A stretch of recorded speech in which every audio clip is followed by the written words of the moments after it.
Gracias. This is an essay that I wrote on the 21st of June, 2011. And it's called Views on the Death Penalty. I know that I had previously recorded a video on my thoughts on the death penalty, but I think that this one was done a little bit better. Even though it's not one of my best essays, I got all my thoughts across, and that was important to me. So that's why I decided to I still have the other one up, but I made it private, and I'm going to use this one instead. Alright, I was inspired to write this personal essay from a long debate that I had on Facebook. I thought it would be a good idea for me to actually explain myself in proper form, since this is something about which I feel strongly. Please note that, for the most part, I've used one gender in my examples. This is strictly to make things easier, as having to write him, her, he, she, and his, her all the time ruins the flow. Also, I'm sure that I missed a few important points. Feel free to comment with questions, and I'll either expand on something that I said or discuss your point. I'm very pro-death penalty, and as much as I often put down America, this is one of the very few instances where I feel they do things at least somewhat correctly. But even there, I see problem, due to the manner of execution in most states. I'm of the firm belief that if you purposefully and knowingly kill an innocent and healthy person, you should be put to death. Some may wonder why I emphasized innocent and healthy. There are some exceptions that I make with the death penalty. If, for instance, someone is terminally ill and can't get the help that she needs to end her suffering, and someone assists her in suicide, or at least knows that the person will commit suicide and doesn't say anything, I don't think he should be executed or even charged with a crime. But it must be proven that the person who died really was that ill if the suicide was assisted. If someone kills a person who has directly caused serious harm to his family, say raped or killed the person's partner, parent, or sibling, I do not think he should be executed either, unless he harms an innocent member of the killer's or rapist's family. If he then is killed in revenge, that killer should be prosecuted, since his victim only harmed the original criminal and not an innocent person. Of course, this becomes very difficult to prove, and would cause many headaches, so it's generally best to let the courts do their thing. And if my system were to be implemented, they would do a good job. But if such a thing did happen, the person who killed the guilty party should receive counseling. The same holds true for someone who honestly couldn't help the situation, such as a car sliding on ice, or any number of other things that are truly accidental. My heart goes out to such people, as they now have to live with the knowledge that they killed someone, even though it was totally unintentional. We then come to another type of case, which often upsets people, the mentally insane or retarded, etc. To me, all of these appeals, insanity pleas, and such nonsense should be extremely limited, and should never be used strictly to keep killers alive. One of my friends, who is very anti-death penalty, kept pointing out how it's wrong to give the criminals a date, keep them in prison, sometimes for years, and then maybe execute them. Let them go, or execute them, or let them go. I agree with this wholeheartedly. If it's clear that the prisoner is guilty of murder, they need to set a date and stick to it. Now, if there is an honest and genuine concern that, perhaps, the person was innocent or didn't know what she was doing, that's different.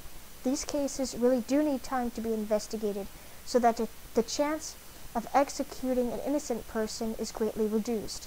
Still in all, there should be a reasonable amount of time for this investigating. If the person really is innocent, keeping her locked up and then releasing her over a decade afterward, for example, can never be justified. But with the advancement of technology, execution of the innocent is starting to not be as much of an issue.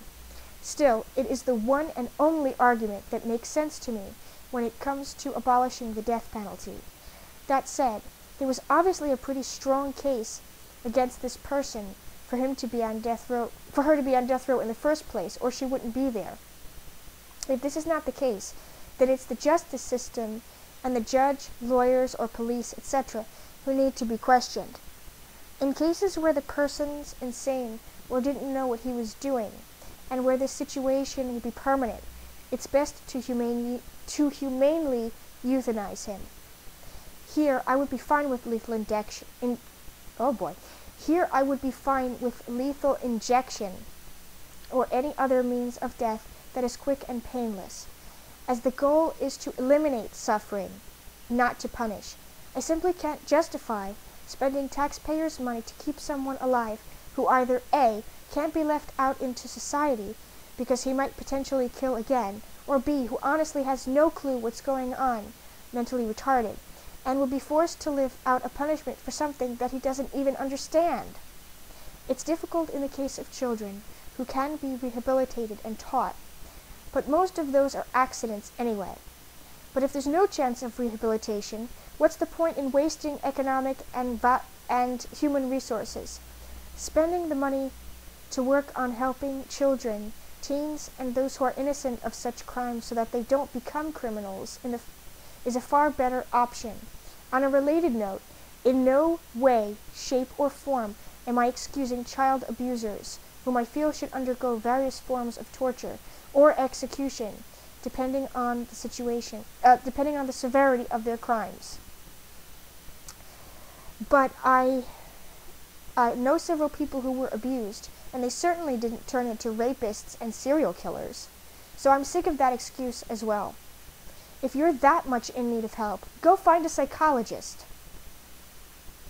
Finally, 2 other types of cases must be mentioned, though they are extremely rare, particularly the second.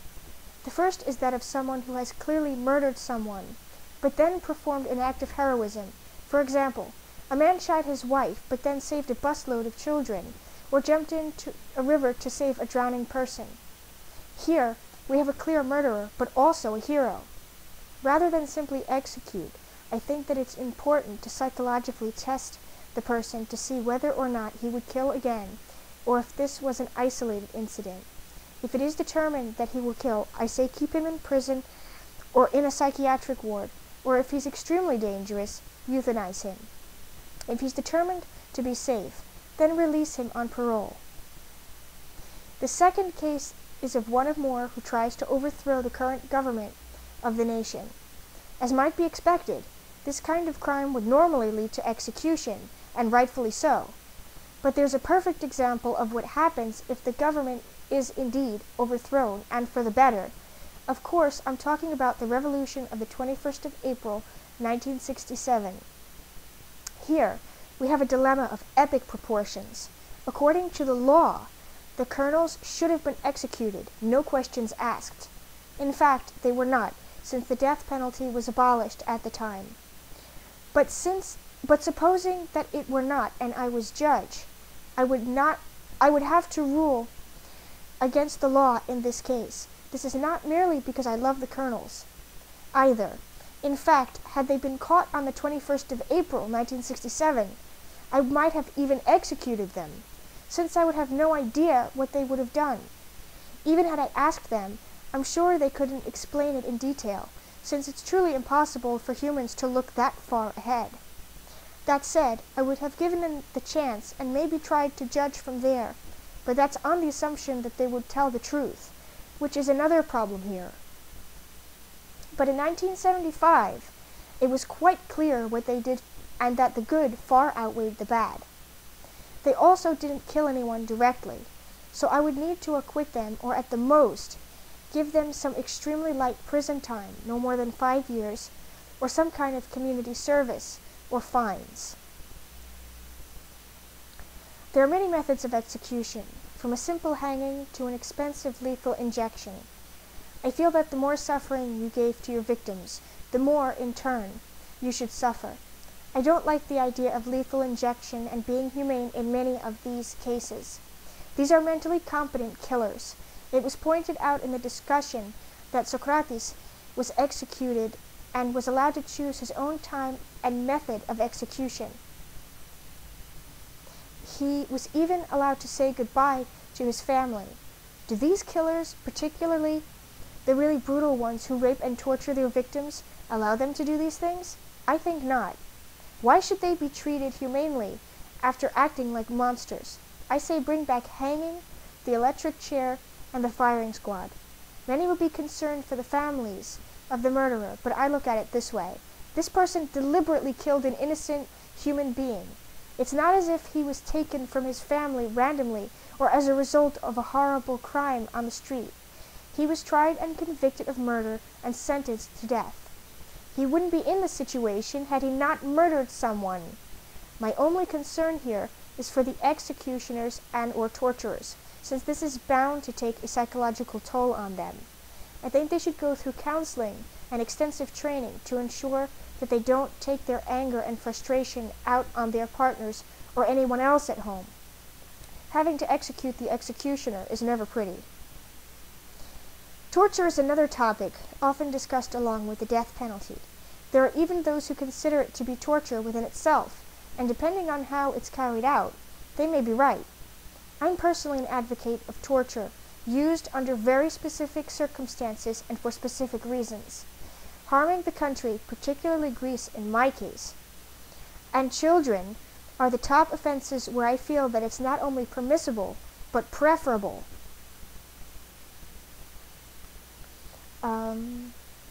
I hardly think I need to explain my patriotism.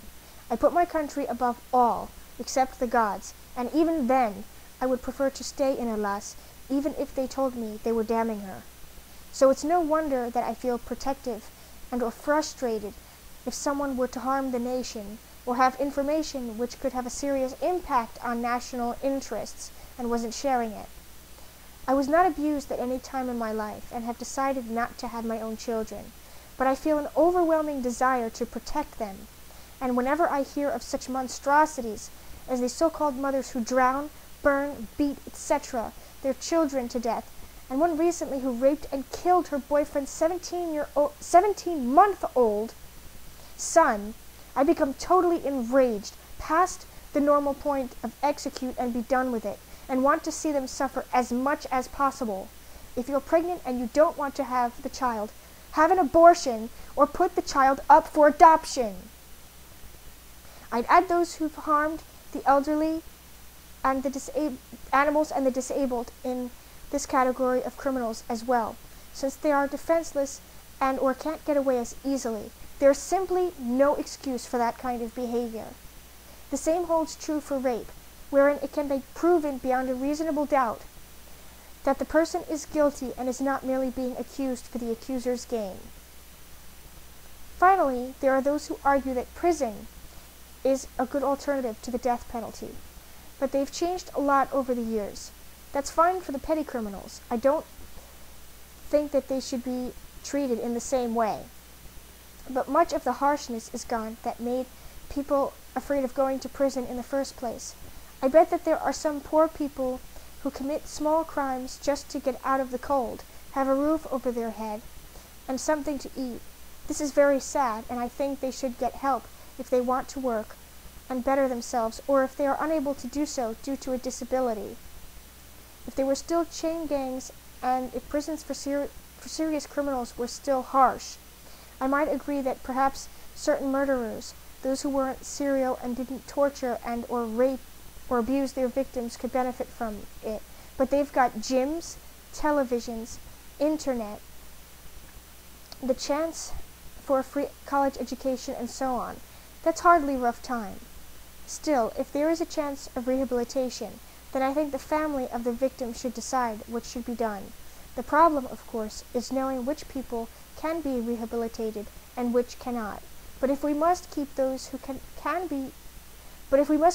cannot be rehabilitated in prison, let's use them instead of the poor defenseless animals to see if products, procedures, etc. are acceptable for humans.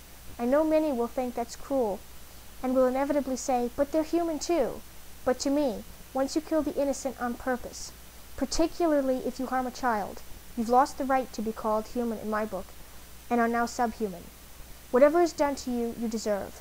Please keep in mind that I would never suggest this for anyone innocent, including other criminals who did not commit capital offenses. But these people chose to take the lives of those who did not do anything wrong. So why should theirs be made comfortable? Even if they were just forced to work on chain gangs, it's still better than how many prisons are today. As a side note, if we were to eliminate the most serious criminals, it would lessen the prison population and provide a better chance for the lesser criminals to be rehabilitated, since more money could be put towards that. In short, I feel that the death penalty is a perfectly just punishment when used appropriately.